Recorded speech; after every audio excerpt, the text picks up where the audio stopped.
Boa tarde, dono. Estamos aqui para mais uma aula, uma videoaula, e essa videoaula é de correção da atividade anterior.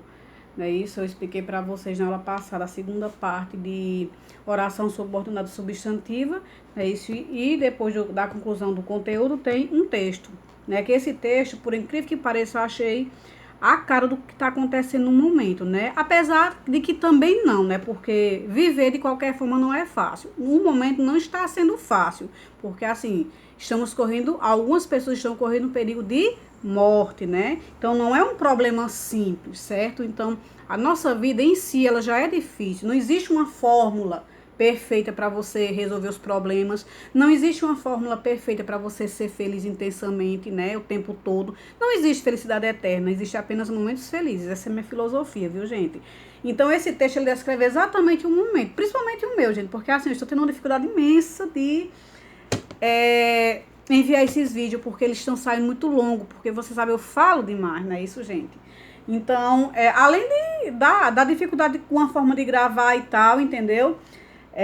Então, por que esse texto descreve o momento? Foco, né, gente? Foco. Por que esse texto descreve o momento? Porque, assim, ele faz uma reflexão sobre a vida, De como é viver. Não, como eu falei, não existe uma receita, para você viver bem, para você resolver os problemas, para facilitar sua vida, certo? Então, isso aí você vai aprendendo na prática, vendo da melhor forma possível. E falando dessa epidemia, como eu já falei anteriormente, é um momento de caos, não é isso? Onde nós temos pessoas que seguem as regras e tem outras pessoas que nem sequer acreditam, que essa doença realmente existe. Infelizmente, existem pessoas que não acreditam, que acham que é caô, que é invenção, mas ela existe, viu, gente? E ela está matando pessoas, certo? Apesar de que talvez outros acontecimentos tenham matado muito mais, mas está matando, E eu não quero morrer não, gente? Então, por isso que a gente tá aqui na videoaula, Cada um no seu quadrado, que eu prefiro estar todo mundo junto, brigando, brincando e tudo mais, gente?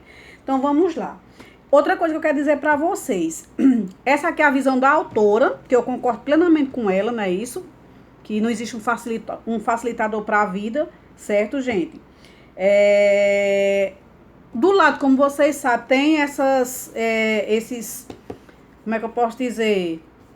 Essas expressõezinhas, no caso aqui é dicionário, de alguma dessas palavras que estão destacadas no texto, certo? Então, quando você tiver dúvida, o que é esquizofrênico, Transgredir, aí você vai aqui do lado e vê o significado. Se tiver mais alguma palavra que você não sabe o significado, tá fácil agora, é só ir, no dicionário, certo? Então, agora vamos para as questões. Sem mais delongas. Todos os textos têm uma função comunicativa, é claro. Todo texto tem um objetivo, Tem um texto científico, tem a fábula, tem todos os tipos. Então, cada um tem um objetivo. A gente sabe disso, não é isso? Isto é, por meio deles, alguém quis expressar informações, divertir, entre outras coisas. Pensando nisso, explique qual foi a intenção comunicativa de Lia Luft ao escrever esse texto. Resposta: a intenção da autora foi de fazer uma reflexão sobre o que é a vida para ela. Ponto. Essa é a resposta. Segunda questão, ainda considerando a intenção comunicativa da autora, podemos dizer que, nesse texto, ela defendeu pontos de vistas, contou uma história ou expôs informações sobre a vida. Resposta, ela defendeu seu ponto de vista a respeito da vida, Como eu falei para vocês anteriormente, aqui é a opinião dela, Ela está defendendo o ponto de vista dela, que eu concordo. Terceira questão, transcreva do primeiro parágrafo do texto 2 substantivos que expressam o que a vida é para Lia Luft. Resposta, confusão e labirinto. Segunda questão, quarta questão. Nessa quarta questão, gente, é aquele tipo de questão que tem itens, Item 1, 2, 3 e assim sucessivamente. Como eu já falei para vocês, a melhor forma de analisar esse tipo de questão é você ir lendo os itens e colocando um V ou F, Para depois, quando você for contar e marcar a alternativa correta, você não se atrapalhar. Às vezes você acerta, aí quando você vai olhar, você errou a questão, porque você não olhou, porque você esqueceu, não escreveu nada. Agora, assinar as alternativas, assinar estas alternativas. Item 1. O termo em destaque é uma oração que esclarece o sentido do termo vida, expresso anteriormente. E aí, gente? Sim. né, gente? O termo ela é confusão mesmo está esclarecendo o que foi dito anteriormente, né? Está apenas ressaltando, né? Dando ênfase ao que foi dito antes. Então, o item 1 está correto. O item 2. O termo destacado funciona sintaticamente como complemento do nome vida? Não, né? Se ele esclarece, é claro que aquele não ia estar completando, né, gente? Poderia até acontecer em um episódio, mas nesse momento aqui não. Então, o item 2 está errado. O item 3.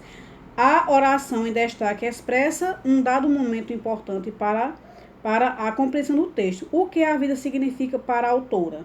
O que a vida significa para a autora? Está correto? Corretíssimo, né? É isso, né, que ela fiz essa reflexão, né? O que é a vida para ela? Então, o item 3 está correto. O item 4. A repetição da palavra nenhum e o uso do mesmo contribuem enfaticamente para a defesa de um ponto de vista certo, gente.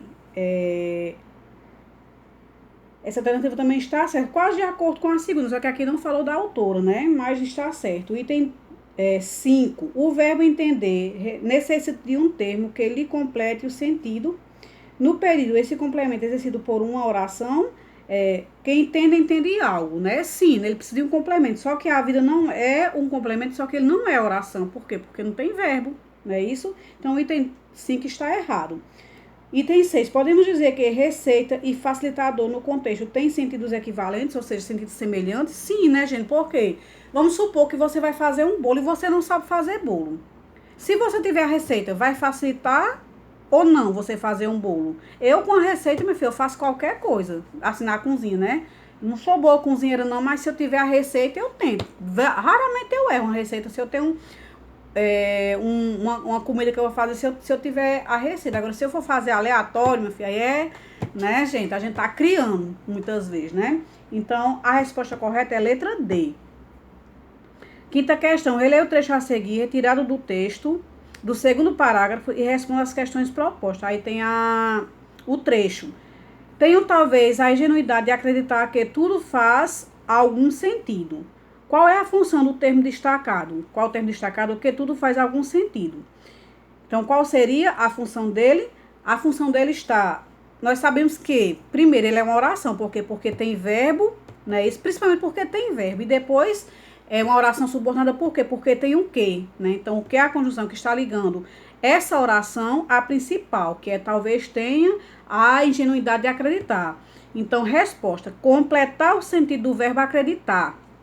Não é isso? A função do termo destacado é esse. Primeiramente, completar o sentido do verbo acreditar.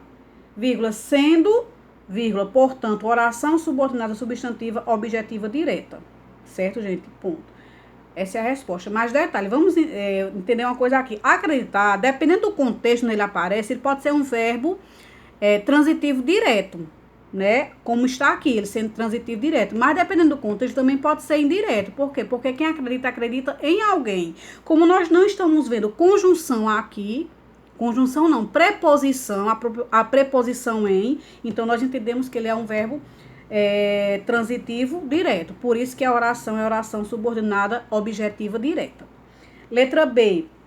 Se substituíssemos o termo destacado por no sentido da vida, haveria mudança de significado do sentido? Não, né, gente? Se você trocar o termo destacado por no sentido da vida, não teria, certo, gente? Sexta questão. Transforme os termos destacados em orações que exercem a mesma função sintática que eles. Então, aqui nós temos a frase, a primeira frase na letra A. Ele tinha certeza da vitória do São Paulo. Então, como era que a gente ia transformar esse termo em oração? Ele tinha certeza de que o São Paulo venceria. Nós acrescentamos o quê? O que é a conjunção integrante, e o verbo. B. Quero somente uma coisa, sua volta. Nós temos que transformar isso aí em uma oração. Volta é substantivo, a volta, né? Então, como ficaria? Quero somente uma coisa, que você volte.